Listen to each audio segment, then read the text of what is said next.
Évangile au nom de Jésus, nous conquérons.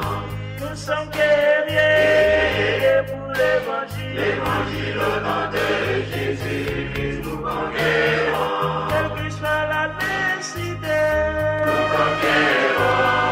Au nom de Jésus, nous conquérons. quelles que soient les épreuves, Nous conquérons.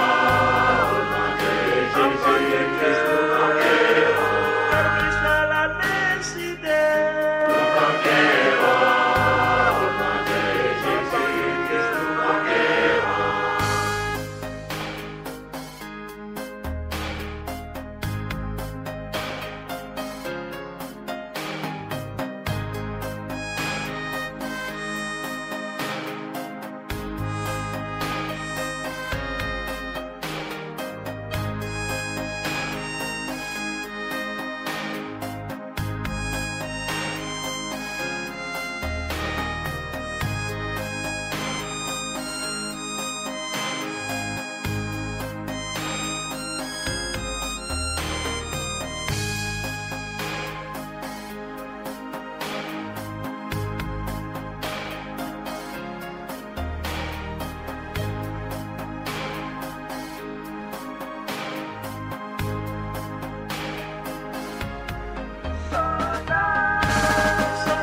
soldats pour l'évangile. Évangile au nom de Jésus, nous conquérons.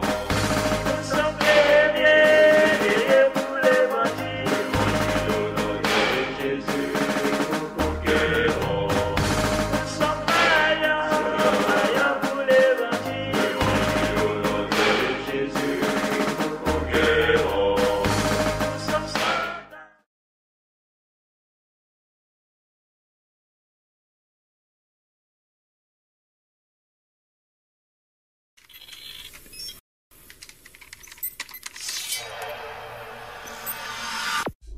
Puisque l'approche scientifique ne permet pas de trancher la question, il faut se tourner vers d'autres indices pour trouver la réponse. Le premier signe est en rapport avec la Bible. Pour beaucoup de gens, ce best-seller mondial numéro 1 est juste un livre religieux parmi d'autres. Pourtant, ceux qui prennent la peine de le lire se rendent assez vite compte d'une caractéristique surprenante. Son unité, sa cohérence. Bien que sa rédaction ait demandé 1500 ans, elle nous dévoile un propos cohérent qui s'est construit progressivement au cours des siècles et qui apparaît au final comme un édifice impeccable, majestueux, et qui dépasse totalement ceux qui l'ont construit. Des premières pages au dernier mot, elle est centrée autour d'un même sujet, la connaissance de Dieu, le Messie et le plan du salut divin pour l'humanité. Pour celui qui ne connaît rien à la Bible, cette affirmation peut paraître un peu fumeuse. Pour lui, c'est juste des mots, des concepts abstraits, de la spiritualité, sans rapport avec le monde réel. Mais pour celui qui la lit et cherche un peu, l'évidence devient de plus en plus écrasante que quelqu'un, derrière ce livre, au travers de centaines d'épisodes, de miracles, de prophéties et d'événements surnaturels, quelqu'un a construit un message qui nous est adressé. Par exemple, Moïse expose clairement la base de la relation avec Dieu et annonce la venue du Messie. 5 siècles plus tard, David, parmi d'autres, prophétise les détails de la crucifixion tout en engendrant les ancêtres de Jésus. 300 ans plus tard, c'est l'œuvre monumentale d'Ésaïe qui complète de façon saisissante le portrait du Messie, annonce son sacrifice, sa résurrection et la future restauration mondiale. Et c'est comme cela tout au long des 66 livres de la Bible, avec des centaines de détails et révélations surnaturelles. Et cela pose une vraie question. Comment cette quarantaine d'auteurs tellement différents, Moïse, David, Salomon, Ésaïe, Daniel ou Jésus, qui a accompli des dizaines de prophéties par le seul fait d'exister, comment peuvent-ils parler d'une seule voix et aborder chacun une facette du même message ? Sans se connaître, ils se confirment mutuellement et construisent le même tableau, un seul tableau immense et qui les dépasse totalement. C'est complètement incompréhensible et impossible à réaliser. Ils ont été chefs d'État, bergers, prophètes ou apôtres. Ils ne se sont jamais connus, ont vécu à des siècles d'écart et sont pourtant en parfaite unité, centrés exactement autour du même sujet. Impossible, n'est-ce pas? Et c'est un cas totalement unique. Ni le Coran, qui ne s'appuie que sur un seul homme, sans antécédent, ni aucune confirmation postérieure, ni les écrits hindous, truffés de récits légendaires, ni aucun texte religieux de l'Antiquité n'a ce caractère unique. La Bible seule comporte cette sorte de filigrane attestant de sa véritable origine. Le second signe est lui aussi au cœur des passions les plus extrêmes. Il s'agit du peuple juif. Étrangement, le simple fait de parler d'Israël déchaîne des réactions quasi irrationnelles. Certains veulent son extermination, alors que d'autres le voient comme le paradis sur terre. Mais si on veut bien rester calme et juste considérer les faits, l'histoire, il y a pourtant de quoi s'interroger sérieusement. Comment ce peuple, haï depuis toujours, déporté une première fois, puis revenu sur sa terre il y a 24 siècles, puis déporté à nouveau et dispersé dans le monde entier pendant 17 siècles, comment a-t-il pu survivre? Et comment est-il demeuré un peuple distinct? Aucun autre peuple n'a jamais connu une telle trajectoire, défiant toutes les lois historiques. Comment a-t-il pu reformer un État et même se remettre à parler son ancienne langue? Ça n'est jamais arrivé à aucun autre peuple. Il y a 25 siècles, le prophète Ésaïe posait une question étrange.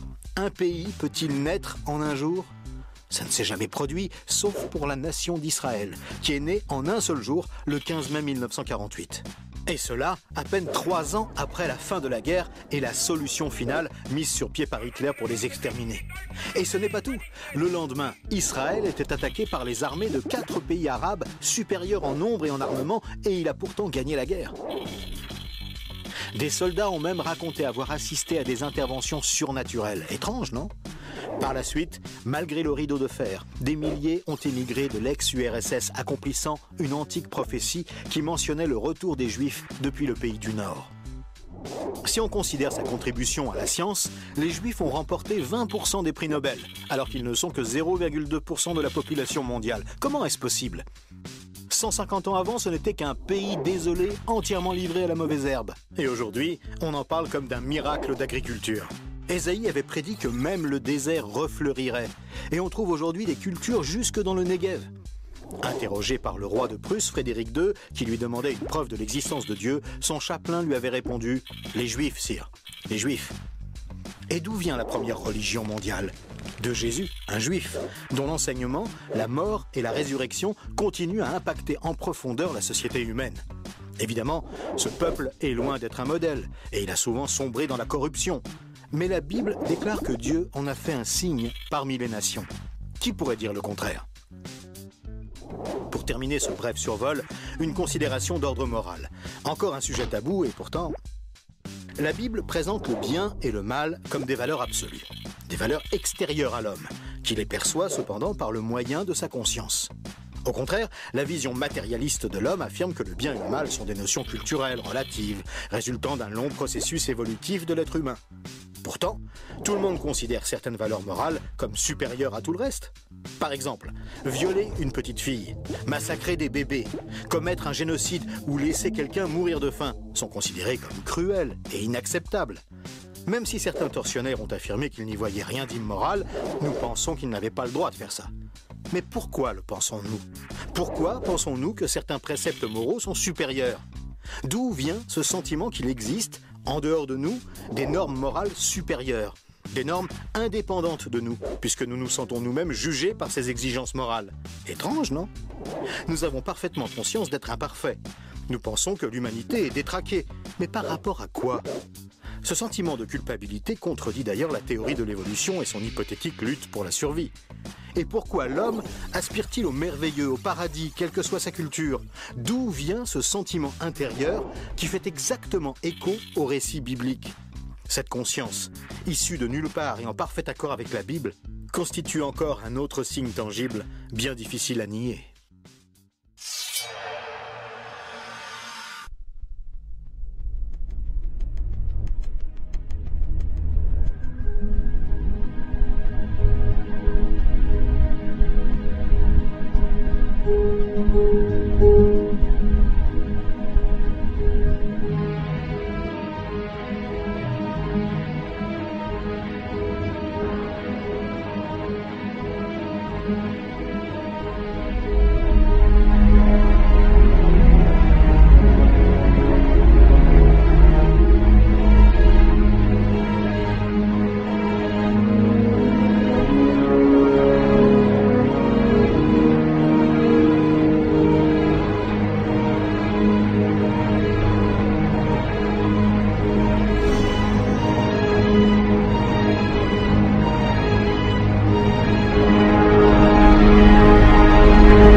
darkness was upon the face of the deep. And God said, let there be light. And there was light. And God saw the light, and it was good.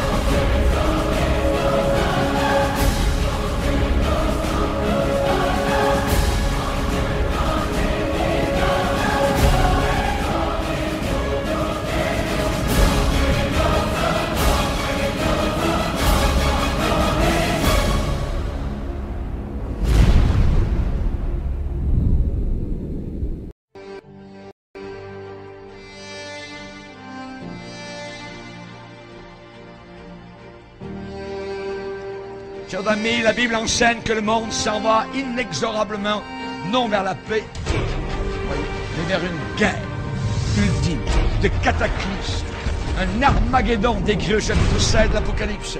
Et avant d'arriver au paroxysme, cet holocauste, les choses iront en se détériorant, les choses vont aller de mal en pire, le monde s'enfoncera toujours de plus en plus dans le chaos, la confusion et le péché. Plus on approchera de la fin, les guerres vont augmenter. Le taux de criminalité va monter en flèche. Les crises économiques seront de plus en plus graves. Les catastrophes naturelles sans précédent, tremblements de terre, inondations, famine, épidémies, pestilences, tout cela a été décrit dans la parole du Seigneur.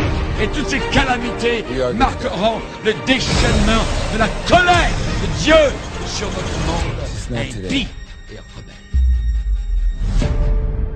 rebelle.